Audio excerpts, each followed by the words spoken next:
Welcome back, everyone. How about some good news for a change? I don't need to tell you that it seems like every time we go to any media outlet, any place, the news is, let's say it's less than agreeable. Stellar, less than stellar. Less than stellar.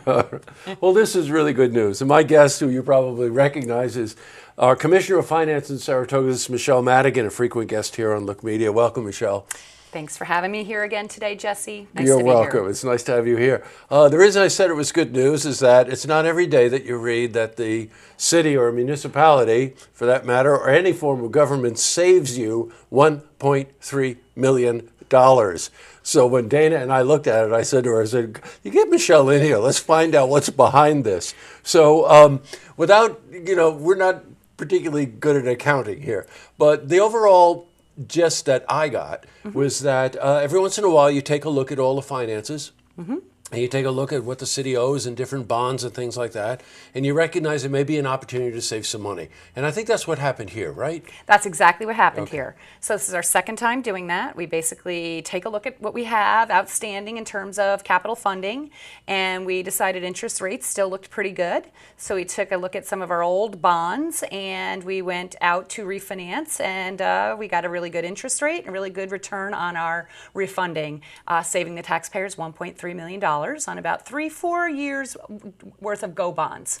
Okay, now just for our viewers, like me, a bond is really like a mortgage in a lot of ways, right? Yes. So what the city's doing is they're financing the big projects. Now, in a second I want to talk about that. There's a couple of ways to do that, so that requires a certain skill. But also, each year you're looking at the big capital projects, and you were able to secure this interest rate by coupling together, refinancing some of the older bonds with the new bond request. So they weren't coupled together, but they happened at the same time. Got it, okay. So we were going out to bond on this year's capital projects, things like if you need a new fire truck, improvements to the Canfield Casino are always capital projects. That building, we set aside $300,000 to $400,000 a year just in maintenance for that building. We always capitalize that. Wow. So you can see there's a lot of expenses that go along with, that potentially go along with your capital improvement projects. Now, would that include things like, I noticed a lot of street light changes and things like that? Is that so? It wouldn't safety be issues? There are safety issues. Police vehicles, maybe the bigger ones.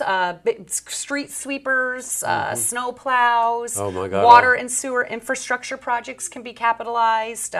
Buildings, facilities, maintenance, that type of stuff. Now, in 2017, we showed a surplus. I think it was close to $1 million surplus. Yes. 2017. The other way to finance that, of course, is out of those funds or out of those surpluses.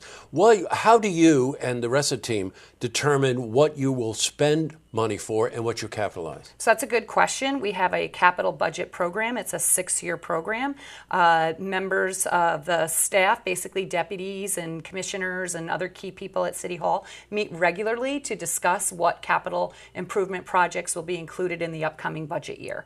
And we vote on that by September 15th. It's turned over to the Commissioner of Finance, and it becomes part of that budget that I put out in the beginning of October. Yeah, got and it. It impacts the property tax rate, the capital budget, the debt service budget, and the general operating budget. So refinancing and saving $1.3 million saves the taxpayers. That is a direct savings to the taxpayer. I've got it. Well, congratulations to you and your team. And it's our second time doing it. Remember, we did it back in 2014 and saved $2.4 million. So we're always looking at ways to save the taxpayers. Any money in there for people that need new guitars or anything like that? I wish we could capitalize guitars, but you know, there are some ideas about what's going on in the creative. Well, actually, you're giving me a segue, a little segue. Because I want to spend just a few minutes talking about maker's space. Yes. Creative space. It's a wonderful concept that I'm hearing a lot of people in town talk about, to take an area that's pretty much now just a flat parking lot and to accomplish, a part of that goal is to get that garage built so we've got additional parking for City Center, but also to turn it into maker space. Tell me what that means. So I love the idea of maker space. We know a lot about business incubation and shared co-oping spaces. People share office space. Maker spaces are a little bit different. The trend is up with maker spaces. Troy has one called the Center of Gravity. So these are places where you might have laser cutters and laser printers and high-end sewing machines and looms looms, and so you can do some digital fabrication, manufacturing, prototyping, sheet metal, woodworking, tech components, stuff where you can come build. You might have a studio where you could do music production and engineering and recording. Could have a high-end kitchen that people could use or rent out at different times to, I don't know, make salsas and cakes and whatever it is you want to make, and maybe ship from there too. It's a very, very cool idea, and makerspace, literal interpretation, is a space to make things. That's right. Right? Yep. Well, you know what? I want to have you back and talk about that as well. But in the meantime, the focus is the money that you save the city and save the taxpayers. Congratulations to you and your team. And thanks for letting me come here and talk about it. Oh, you're welcome. It's good news for us. Thanks. It's nice to have some good news. It is nice to have good news, and that is good news. Now, when you leave here, it's going to be bad news again. I'm just going to keep my smile on. Gotcha. Great to see you, Michelle. You too. Thanks for coming in. You. All right, to see this interview again, you can head to our website, looktvonline.com.